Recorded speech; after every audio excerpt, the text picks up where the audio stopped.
होती है, डिज़ायर हमारी इच्छाएं होती है, ठीक है।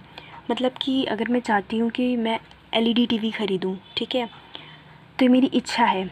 अगर मेरे पास उस एलईडी टीवी ख़रीदने के लिए पैसे नहीं है तो ये इच्छा सिर्फ मेरी इच्छा ही रह जाएगी, ठीक है। तो इच्छाएं वो होती है जैसे हम किसी भी चीज़ की विशफुल थिंकिंग, ठीक है। तो ये डिमांड कैसे बनेगी, जो ये हमारी डिज़ायर है ये डिमांड कैसे बनेगी।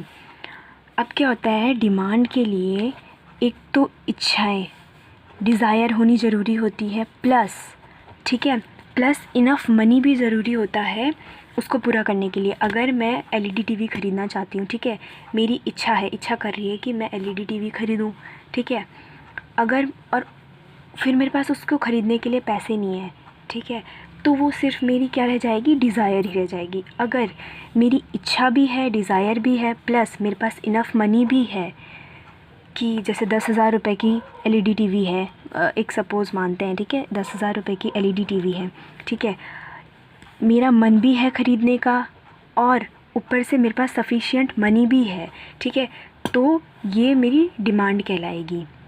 तो मैं इसकी डिमांड कर सकती हूँ, ठीक है। डिमांड के लिए दोनों चीज़ ज़रूरी होता है कि हमारी इच्छा भी कर रही, मतलब, और हम पैसे भी खर्च करना चाहें, ठीक है। अगर मेरे पास इनफ मनी है, ठीक है, मेरे पास मान लो 1,00,000 रुपए है, ठीक है, रखे हैं मैंने बैंक अकाउंट में जमा करके, और मैं चाहती हूँ कि मेरे को एलईडी टीवी मिल जाए, तो पर उसके लिए मुझे अपने पैसे खर्च करने पड़ेंगे, ठीक है। मतलब डिज़ायर प्लस मेरे पास डिज़ायर प्लस मेरे पास सफिशिएंट मनी होना चाहिए उस चीज़ को ख़रीदने के लिए, तो वो डिमांड कहलाता है, ठीक है। जैसे कि डेफिनेशन है, demands for a commodity is the desire to buy a commodity backed with sufficient purchasing power and the willingness to spend. मतलब कि मेरे पास सफिशिएंट परचेजिंग पावर, मतलब कि मेरे पास पैसे भी होने चाहिए, ठीक है, and the willingness to spend, और उस पैसे को खर्च करने के लिए मेरी इच्छा भी होनी चाहिए कि हाँ भाई मैं उस पैसे को मैं खर्च करूँगी अपने टीवी पे या किसी भी चीज़ पे, किसी भी कमोडिटी पे। तो डिमांड हुआ, demand for a commodity,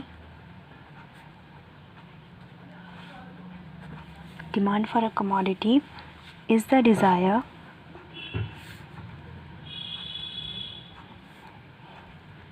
to bye,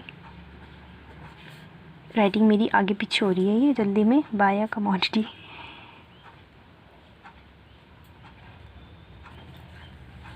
backed with sufficient purchasing power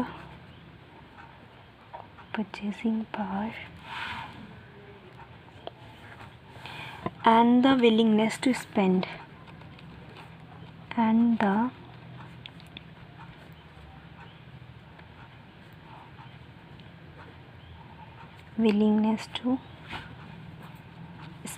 okay. तो ये क्या हुआ, डिमांड फॉर अ कमोडिटी, किसी कमोडिटी मतलब किसी भी गुड के लिए, डिमांड किसी भी गुड के लिए क्या होगी, is the desire to buy, हमारी इच्छा है ख़रीदने की, ठीक है, किसी भी गुड को ख़रीदने की हमारी इच्छा, backed with sufficient purchasing power, मतलब ऊपर से मेरे पास उस चीज़ को ख़रीदने के लिए पैसे भी होने चाहिए, ठीक है। अगर कोई सामान 100 रुपये का है और मेरे पास 80 रुपये हैं तो मैं उस सामान को नहीं ख़रीद सकती, तो ये मतलब सामान, तो फिर मैं जब नहीं ख़रीद सकूँगी तो क्या रह जाएगी, सिर्फ मेरी डिज़ायर रह जाएगी।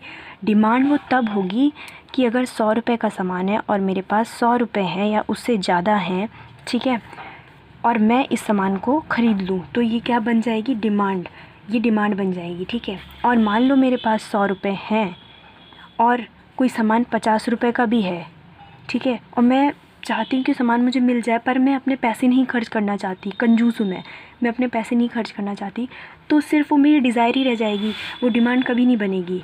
तो डिमांड के लिए दोनों चीज़ ज़रूरी होना चाहिए कि तुम्हारी इच्छा भी है, desire to buy, plus sufficient purchasing power and willingness to spend, मतलब तुम्हारे पास पैसे भी हैं और तुम चाहते हो कि हाँ भाई मैं अपने पैसे स्पेंड करूँ, मतलब मैं उसमें लगाऊँ कमोडिटी में ख़रीदने के लिए, ठीक है।